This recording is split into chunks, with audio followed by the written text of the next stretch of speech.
Underground water slider. Rajasthan राज्य के एक गांव धौलपुर में गणपत नाम का एक लड़का रहता था। गांव में हमेशा पानी की किल्लत रहती थी। उसी गांव में शिरीषा नाम की एक लड़की भी रहती थी। वो दिखने में बहुत सुंदर थी। गणपत शिरीषा को बहुत चाहता था और उससे शादी करना चाहता था। एक दिन सवेरे सवेरे गणपत शिरीषा के घर जाता है और उसके बाबूजी से कहता है, चाचा जी, मुझे आपकी बेटी शिरीषा से बहुत प्यार है। मैं उससे शादी करना चाहता हूँ। क्या कहा? शादी? और वो भी मेरी बेटी से? तुम कहीं अपनी औकात तो नहीं भूल रहे हो? गांव का सरपंच हूं मैं। जी हाँ, लेकिन इंसान तो है ना आप, और मैं आपकी बेटी से प्यार करता हूँ, आगे भी करता ही रहूंगा। उसका इतना ध्यान रखूंगा कि जितना आपने भी नहीं रखा होगा। हाँ, लेकिन सिर्फ प्यार से तो पेट नहीं भरता। जी हाँ, मैं बहुत मेहनत करूंगा और उसकी हर ख्वाहिश पूरी करूंगा। अच्छा, अगर मेहनत करने के लिए तुम तैयार हो तो तुमसे मेहनत ही करवा के देखते हैं। जी, मैं कुछ समझा नहीं, आप क्या कहना चाहते हैं? अगले महीने शहर में स्विमिंग कंपटीशन है। तुम उसमें हिस्सा लो और जीत के दिखाओ, तभी मैं सोचूंगा। गणपत सरपंच की सारी बातें मानकर वहां से चला जाता है, लेकिन सोच में पड़ता है कि आखिर स्विमिंग कंपटीशन कैसे जीती जाए, और सोचने लगता है, गांव में इतनी पानी की किल्लत है, ना यहाँ कोई नदी है ना कोई कुआं है। अगर प्रैक्टिस करूंगा भी तो कहाँ करूं, समझ नहीं आ रहा। इस सोच में गणपत गांव में घूमता है कि कुछ हल मिल सके, लेकिन उसे कुछ नहीं मिलता। तभी उसे उसका एक दोस्त मिलता है। कहता है, अरे गणपत, सुना है तूने स्विमिंग कंपटीशन में हिस्सा लिया है, क्या यह सच है? हाँ, लेकिन स्विमिंग की प्रैक्टिस कहाँ करूंगा ये समझ नहीं आ रहा। अरे ये तो बहुत आसान है। देख, राजस्थान में पानी जमीन के ऊपर ज्यादा देर नहीं टिक सकता, भाप बनकर उड़ जाएगा, लेकिन जमीन के अंदर तो रह सकता है ना। अरे हाँ, मतलब मैं जमीन के अंदर स्विमिंग पूल बनाकर वहां प्रैक्टिस कर सकता हूँ। ये सोचकर गणपत अपने घर के पीछे एक जगह पर जमीन खोदकर underground water slider swimming pool बनाता है। उसमें एक तरफ से सीढ़ियां और एक तरफ से स्लाइडर रखता है और वहां पर दिन रात कंपटीशन जीतने के लिए स्विमिंग की प्रैक्टिस करता है। ऐसे ही दिन बीत जाते हैं और कंपटीशन का दिन आता है। वहां पर गणपत पहुंचता है और पूरी मेहनत से वो स्विमिंग कंपटीशन जीत जाता है।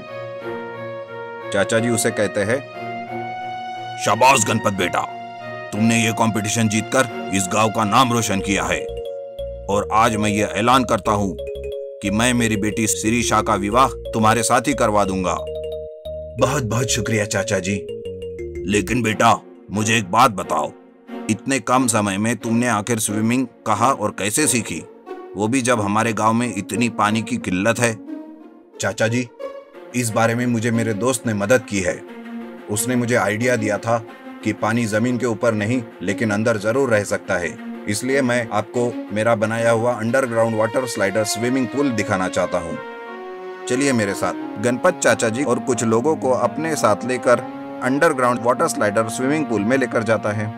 वो स्विमिंग पूल स्लाइडर देखकर चाचा जी और बाकी लोग हैरान हो जाते हैं और गणपत की बहुत तारीफ करते हैं। गणपत की शिरीषा से शादी होती है और वो अपना अंडरग्राउंड स्विमिंग पूल स्लाइडर गांव के बच्चों के लिए हमेशा के लिए खुला करता है और उन्हें रोज स्विमिंग सिखाता है। घमंडी बहू। रामेश्वर नाम के गांव में कृष्णा राधा नाम के दो प्रेमी रहा करते थे। वो अपने प्रेम के बारे में बड़ों से बताने के लिए झिझकते थे। कृष्णा अपनी माँ के साथ रहता था। राधा के माँ बाप दूर के रिश्तेदार होने के बावजूद दोनों परिवार में अनबन थी। कभी किसी जमाने में मनमुटाव होने के कारण कृष्णा की माँ राधा के परिवार वालों से बात करना तक छोड़ दिया। ऐसे समय में राधा ने एक उपाय सोचा। एक रंगमंच के कलाकार को बुला के कृष्णा के घर में मुनीश्वर के रूप में भेजा। तब कृष्णा, राधा, हमारी शादी के बारे में मेरी माँ से बताने के लिए बहुत डर लग रहा है। कैसे बताना है तू ही बता। वो कोई बड़ी बात नहीं है, तुम्हारी माँ को काबू में करना बहुत आसान है। मुझे एक रंगमंच का कलाकार परिचय है, वो बहुत बड़ा कलाकार है। उनसे मैं मुनीश्वर का भेष डाल के तुम्हारे घर पे भेजूंगी। वैसे भी तुम्हारी माँ को मुनीश्वर बोले तो बहुत आदर है, इसलिए वो अगर बोलेगा तो तुम्हारी माँ जरूर मान जाएगी। ठीक है, अच्छी सोच है, पर वो भेष बदल के आए व्यक्ति मेरी माँ को कैसे राजी करवाएगा? उसमें कौन सी बड़ी बात है? रा नाम के अक्षर की लड़की से शादी करने से बहुत लाभदायक होगा कह के बोलना होगा। वो वैसे बोलते ही तुम जाके हमारे प्रेम के बारे में तुम्हारी माँ को बताओ। ठीक है राधा, जैसा तू बोले वैसा ही करूंगा। राधा के कहे मुताबिक वो रंगमंच का कलाकार मुनीश्वर के भेष में आकर कृष्णा की माँ से रा नाम की अक्षर की लड़की से शादी करने से लाभदायक होगा कहकर चला गया। वो वैसे जाते ही कृष्णा घर में आकर अपनी माँ से ऐसे बताया, माँ मैंने एक लड़की से प्यार किया है, उससे शादी करना चाहता हूँ, तुम्हारा निर्णय क्या है माँ? पूछा तो कृष्णा की माँ, क्या बात कर रहा है, ये प्यार व्यार का चक्कर क्या है, कौन है वो लड़की? पूछी तो कृष्णा, उसका नाम राधा है, इसी गांव में रहती है, हमारे जान पहचान की भी है। कहकर कृष्णा जब राधा का नाम लिया, उसकी माँ एकदम से खुशी से पागल हो गई।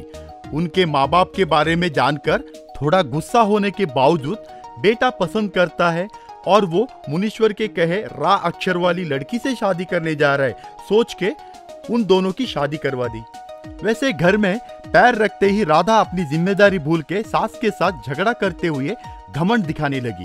कभी तो सुधरेगी सोच के वो राह देखने लगे।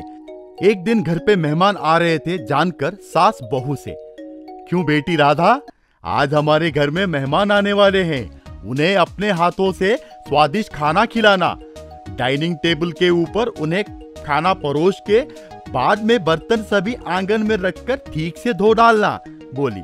तो राधा, ठीक है सासू माँ, बोली। वैसे राधा मन ही मन गालियां देते हुए घर आए मेहमान को खाना परोस के खाना खाते वक्त ही प्लेट उठाकर बाहर फेंक दिया। वो देखकर रिश्तेदार चौंक गए। तब सासू माँ राधा से ऐसे बोली, क्यों राधा, क्या किया तुमने, क्या ये तुमने ठीक किया? वो खाना खत्म करने से पहले ही उनके बर्तन निकाल के बाहर क्यों फेंक दिया? पूछी तो राधा, आप ही ने तो कहा था माँ, प्लेट में खाना परोसने के बाद प्लेट्स को निकाल के बाहर आंगन में फेंक देना, पर आपने ये नहीं कहा था खाना खाने के बाद निकालना। तो उनकी बातें सुनकर ये सास बहू की झगड़े सोचकर रिश्तेदार चुपचाप वहां से निकल गए। वो देखकर सास को बहुत गुस्सा आया, बस अपने बेटे को बताकर दिल छोटा करके उदास होने के सिवाय कुछ कर नहीं पाई। राधा को सबक सिखाने के लिए कृष्णा की माँ ने मन में ठान लिया। सास जब घर पे नहीं थी तब एक दूर का रिश्तेदार आके राधा से कुछ ऐसा कहा, कौन है आप, कैसे आना हुआ? पूछी तो दूर का रिश्तेदार, कुछ नहीं बेटी, मैं कृष्णा की माँ का चचेरा भाई लगता हूँ, क्या तुम्हारी सास नहीं है? पूछा तो राधा, नहीं है जी, क्या चाहिए आपको? रिश्तेदार, हाँ कुछ नहीं बेटी, तुम्हारी सास अपनी जेवरात बेचकर कृष्णा रामा कहकर तीर्थ यात्रा के लिए निकल रही है, ये बोलने के लिए ही मैं आया। क्या वो विषय मेरे पति को मालूम है? करना क्या है बेटी, कृष्णा के बारे में तो तुझे मालूम है, जैसे उसकी माँ बोलती है वैसे ही वो करता चलता है। ऐसे फोकट में दान धर्म करने से अच्छा तुम अपनी सास को अपने चंगुल में लेकर वो पूरे जेवरात हासिल तो कर सकती हो ना बेटी। चलता हूँ बेटी, कहकर वो चला गया। राधा तब मन में, सासू माँ की सारी जेवरात मुझे ही हड़पना होगा, इस बुढ़िया को 4 दिन सेवा करके उसकी बातें सुनने के जैसा नाटक करके जेवरात हासिल करने के बाद बुढ़िया फिर से कृष्णा रामा कहकर तीर्थ यात्रा के लिए रवाना हो जाएगी।